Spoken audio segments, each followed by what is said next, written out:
Coming up this evening, one of the world's largest podcast platforms choosing Joe Rogan over Neil Young. The streaming service removing all the musician's music after he gave them an ultimatum. What does it mean for his record company? And it seems some of the solar supply chain is moving out of China, although it still dominates the industry. But what's behind the shift? And McDonald's missing on earnings even though sales increased in the United States. What took a bite out of its profits? That and much more coming up on NTD Business. Good evening. Great to have you with us. I'm Paul Graney with NTD Business, broadcasting live from New York City. Neil Young's music has been scrubbed from Spotify. The musician's music has been scrubbed after he gave Spotify an ultimatum.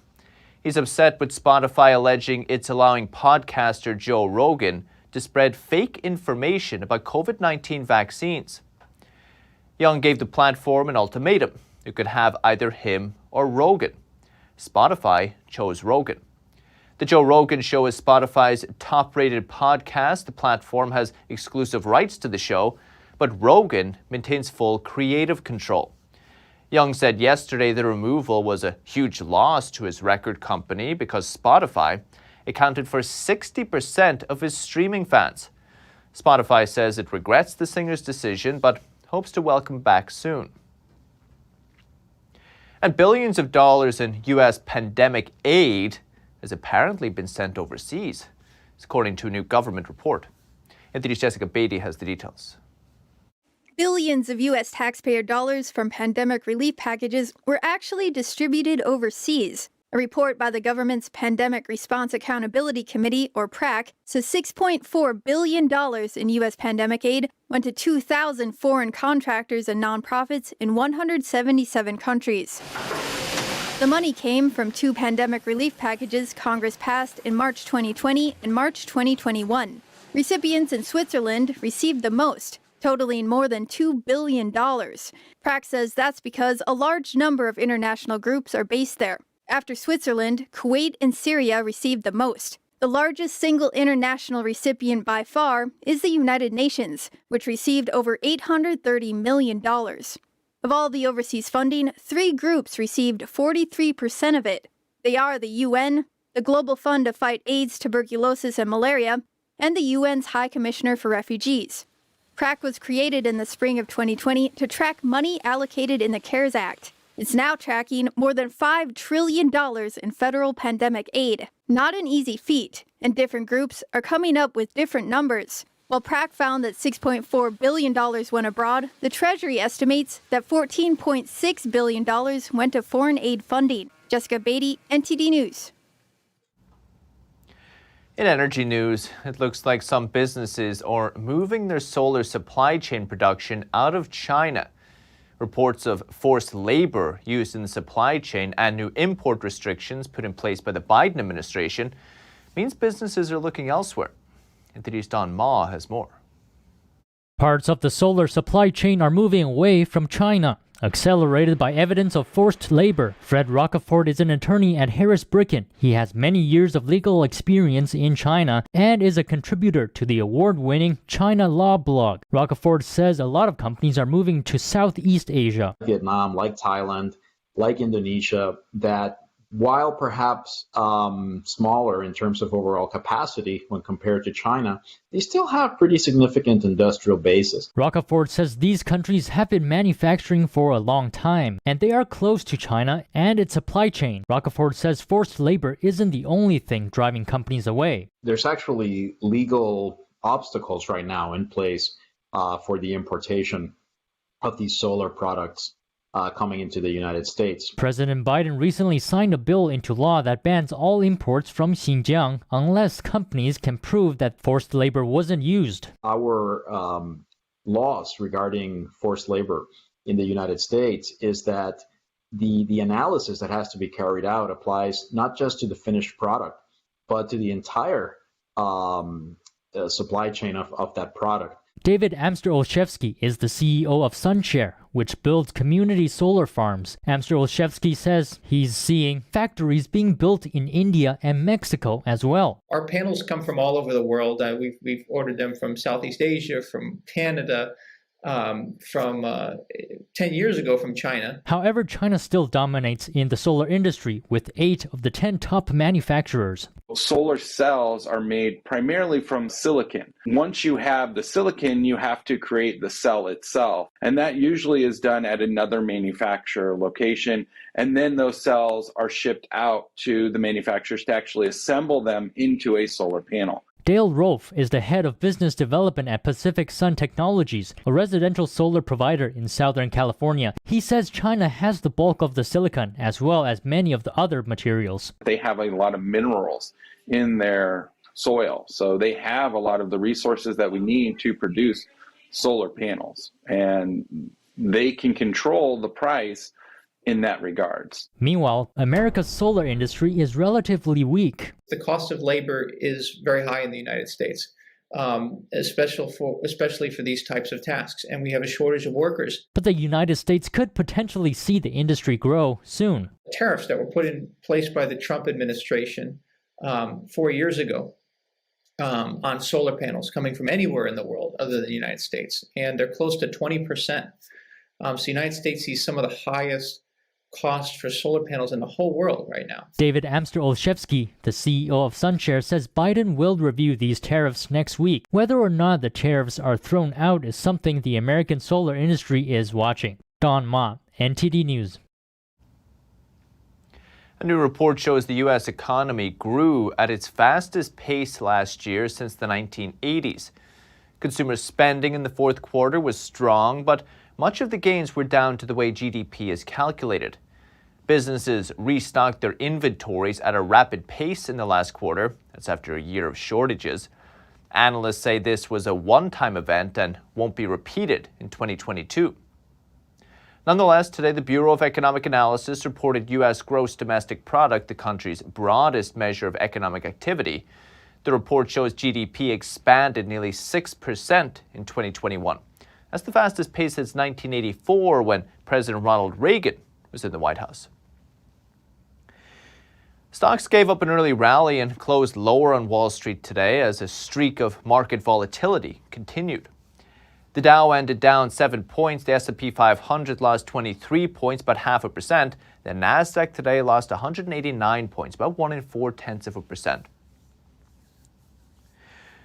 Fast food chain McDonald missed revenue and profit expectations today, hit by inflation and pandemic restrictions in China and Australia. Operating costs rose 14%. Prices for food and paper in the U.S. rose by 4%. But despite missing on profits, U.S. sales did beat expectations, jumping 7.5%. That's thanks to the launch of special menu items like the McRib, celebrity promotions, and growth in digital sales. Menu price increases last year also helped. They rose about 6%. So joining us to discuss the stock market is Daniel Lacalle, author of Life in the Financial Markets, also the chief economist with the Tressis Hedge Fund. Lacalle helps manage over $6 billion of assets with Tressis. Daniel, great to see you as always. Thank you very much. Thanks for having me. Daniel, I think one of the big themes of the pandemic so far has been that stocks are overvalued, right? People would point to the fact that stocks have risen much faster than company earnings have risen. Some analysts, they justified it by saying, well, in the future, when things get back to normal and restrictions are lifted, then the earnings will rise in tandem. Looking at the latest earnings quarter, you've been following it. Has this been justified? Not necessarily. And I think that what this earnings season so far is showing is that, yes, companies are beating analyst estimates, but they're beaten by a very narrow margin, and mostly because the EPS is rising faster due to buybacks. No? That's the earnings per share, Daniel, right?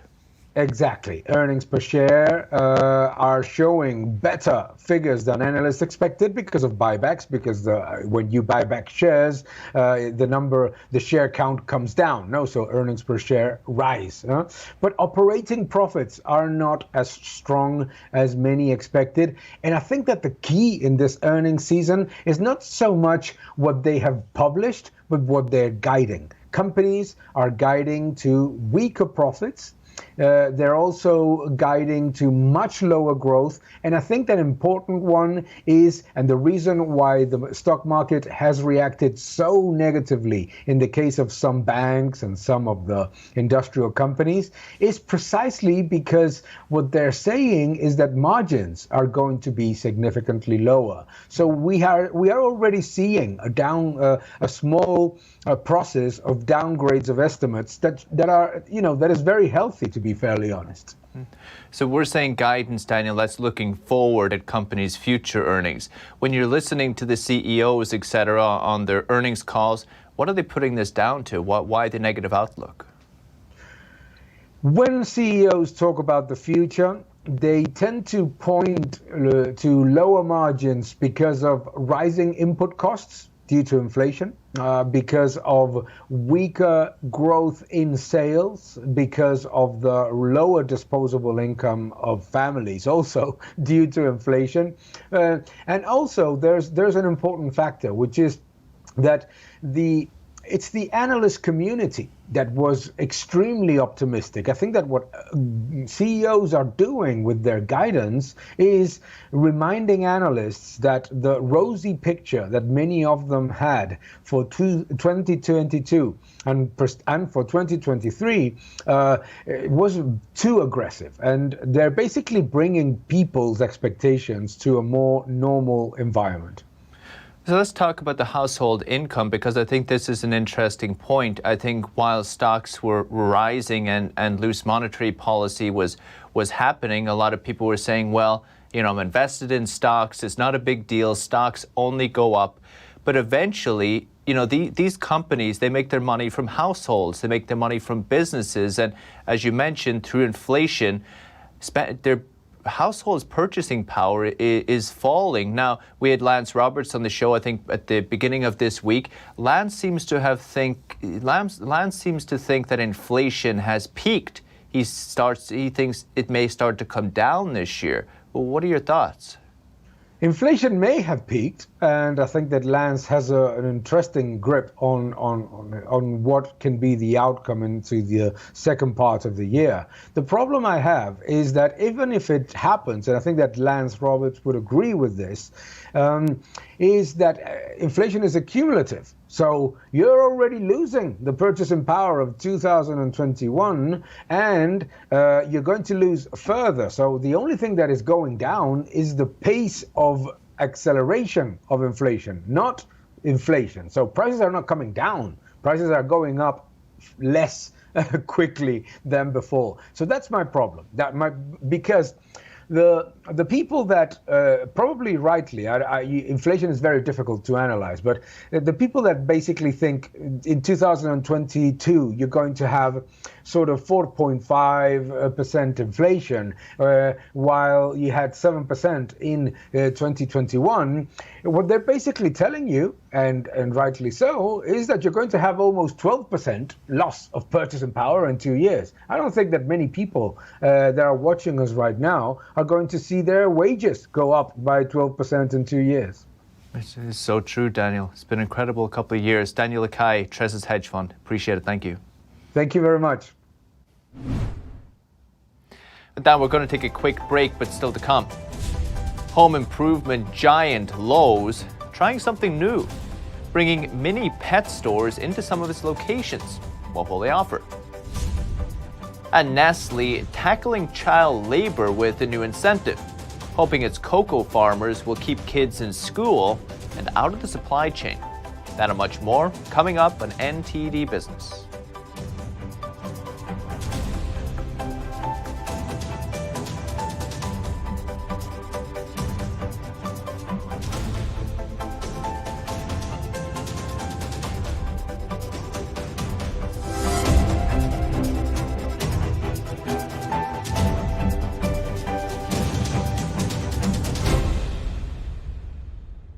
It's just clear as day. The media, whether it's broadcast, cable, or print media, has become extremely biased. And I started looking online for alternative ways to get information. And I saw an ad for a free trial. And I looked at it and I said, Epoch Times. I mean, come on, this is end of days type of stuff. I mean, what are they going to be talking about here? And I said, well, it's a free trial. Let me dig in. Is it giving me both sides? Is it giving me an objective point of view here? I have looked for opportunities to see where they might be biased, and I don't find it. It has given me a level of trust in media that I didn't think I'd ever get back. I love the Epoch Times because it has renewed my faith in the idea that a reliable, responsible, non-biased source of information is available. And I can say that I love it because of that. Secure, the true solution for your digital privacy and security. Secure is a private and secure messaging and email solution hosted in Switzerland, using military-grade encryption and Swiss privacy laws, giving you true privacy. Secure is 100% private and does not collect or sell any of your personal data. Secure's Helix technology connects you securely to our Swiss servers without the need of a VPN, guaranteeing privacy and security for all your communications. Secure Messenger doesn't require your phone number or any personal data that hackers target. Chat by Invites allows you to chat privately and securely with anyone outside of your secure network without the need for others to download Secure. Secure Send offers you a private and secure way to email anyone outside of Secure. You won't find this level of privacy or security on any other email or instant messaging application. Visit secure.com. Regain and protect your privacy today.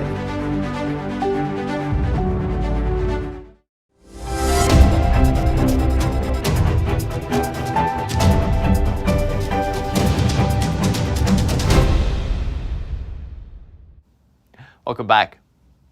In this week's Technology Spotlight, we're looking at a product showcased at this year's Consumer Electronics Show in Vegas. 6 Degrees was founded in Israel by 2 New York-trained entrepreneurs. This technology allows people who have lost the use of their arms to still use technology like smartphones and tablets. Founded by 2 Israeli Army veterans, one of whom was injured during his service. The 2 then started thinking about how to utilize technology to overcome the physical barriers of people with disabilities. They developed Mymove. It's a wearable wristband that enables motion-based, hands-free, full control over any smart device, replacing a finger on a touchscreen or a computer mouse. So we're delighted to be joined by Miri Berger, the CEO of 6 Degrees. Miri, pleasure. Thanks for coming on. Pleasure to be here. Thank you. Hi, everyone. Miri, tell me, what is your ultimate vision with this product? How do you see it develop over the next number of years? Well, 6 Degrees created a technology that allows people that lost use of their hands to communicate with any smart device, any phone, computer, or tablet. And our trajectory is to get people basically with the guidance of independence, getting people back to work. So being able to communicate their phone and computer in order to, regain employment, in order to communicate with their friends, play games using VR and other gaming platforms, and basically get back to day-to-day life. It can connect with any smart device. So you can move from your phone, your tablet, your gaming device, and so on, like anyone else.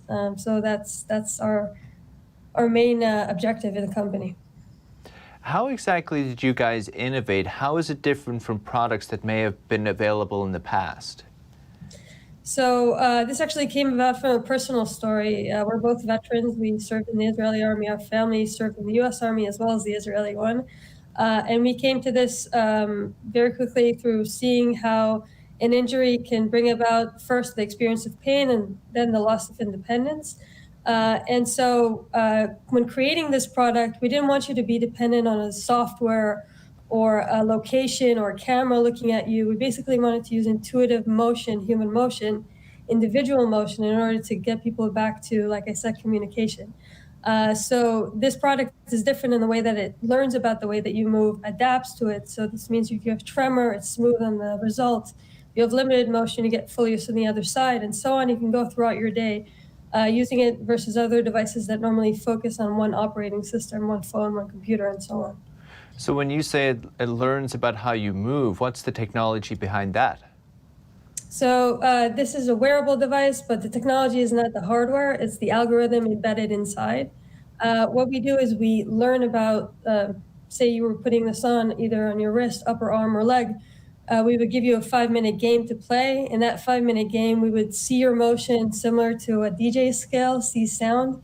We'd adjust the different ranges, speeds, involuntary motions that you experience in an algorithm using numbers, of course.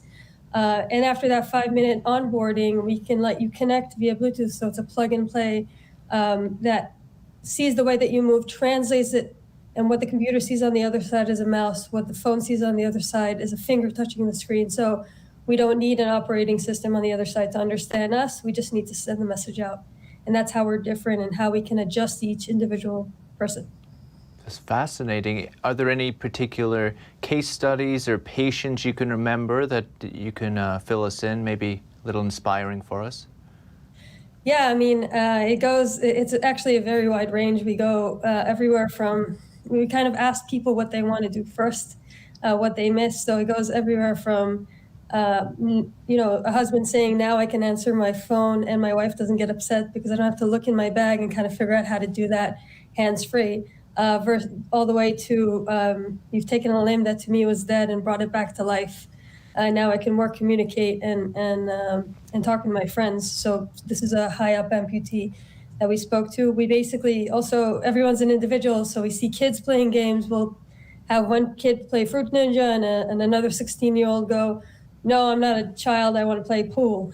And, use this in different ways, in different fashions. And then in terms of case studies, we're actually currently running a study to show how this can reduce phantom limb pain in people with leg amputations in one of the largest hospitals in the world. Just awesome. Miri Berger, 6 Degrees. Well done. Thank you. Thank you so much. And pretty soon you may be able to pick up your pet food while buying paint or light bulbs. Home improvement retailer Lowe's is teaming up with Petco on a store-in-a-store program. Select Lowe's locations will have mini versions of Petco inside where shoppers can buy things like pet food, beds, and toys. Even pet vaccination clinics, microchipping, and grooming will also be available at certain times. Lowe says the partnership came about in response to Americans adopting more than 11 million new pets during the pandemic. What's not known is whether Lowe's will have to reduce some of its own inventory to make room for the new merchandise. The new concept is coming to a Lowe's store in Alamo Ranch, Texas next month. It will then expand to over 14 other stores in Texas and the Carolinas. And if coffee isn't enough anymore, Starbucks has a new beverage to get you going. Starbucks Bea. Their energy drinks available for purchase online and in grocery stores starting this week. The 12-ounce cans come in mango guava, raspberry lime, and pineapple passion fruit. They have 90 grams, 90 calories, and 160 milligrams of caffeine.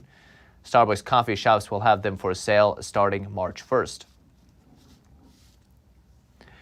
And Nestle will start paying cocoa farmers cash if they send children to school rather than out to tend crops. It's part of a push to tackle child labor and source all of its cocoa through a fully traceable system. Nestle was sued over child labor in the Ivory Coast. NTD's Faye Corder reports.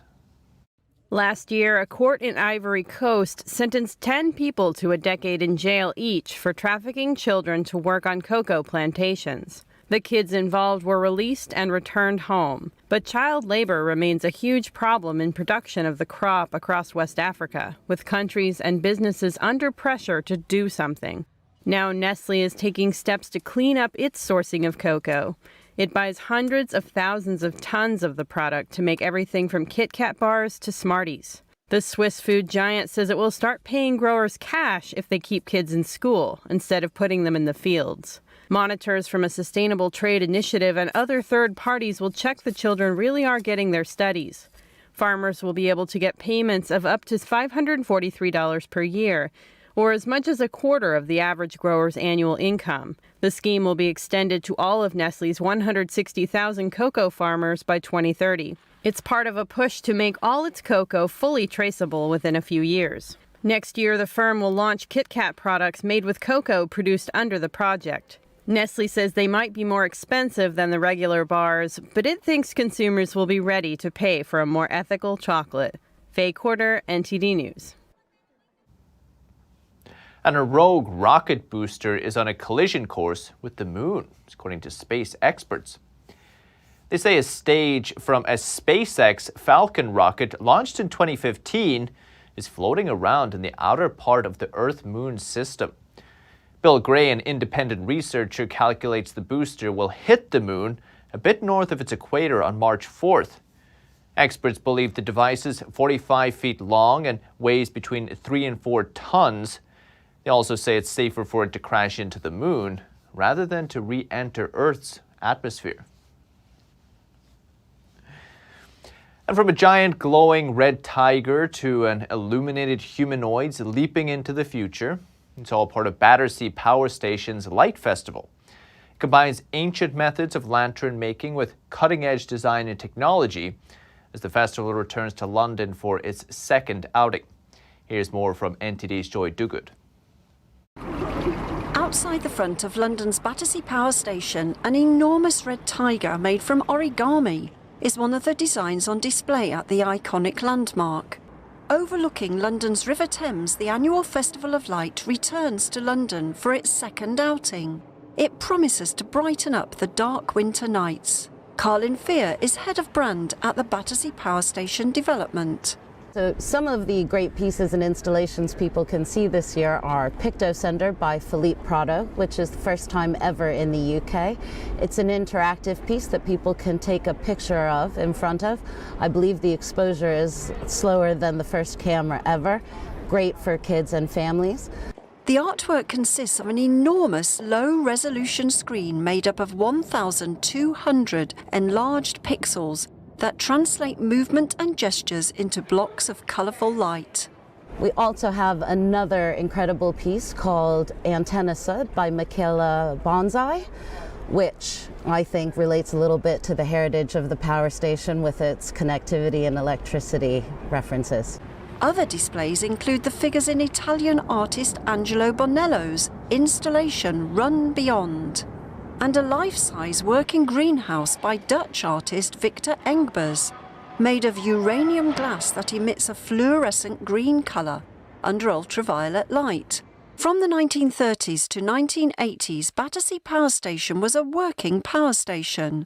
At its peak, it was producing a fifth of London's power, supplying electricity to some of the capital's most recognisable landmarks, including the Houses of Parliament and Buckingham Palace. Now decommissioned, it's a huge draw for visitors looking to take interesting photos. I loved it and I would recommend everybody to come and see it. I'm going to post about it on Instagram and invite all my friends to come along.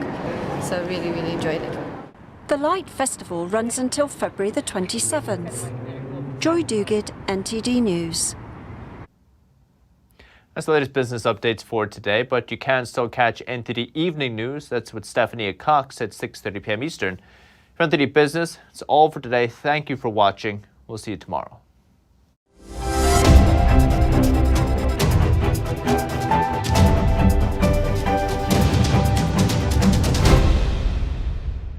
Thanks for watching us on YouTube. Did you know YouTube only keeps selective videos on its platform? So if you want to make sure you get the full picture, just subscribe to our newsletter. Go to newsletter.ntd.com and sign up. It's free.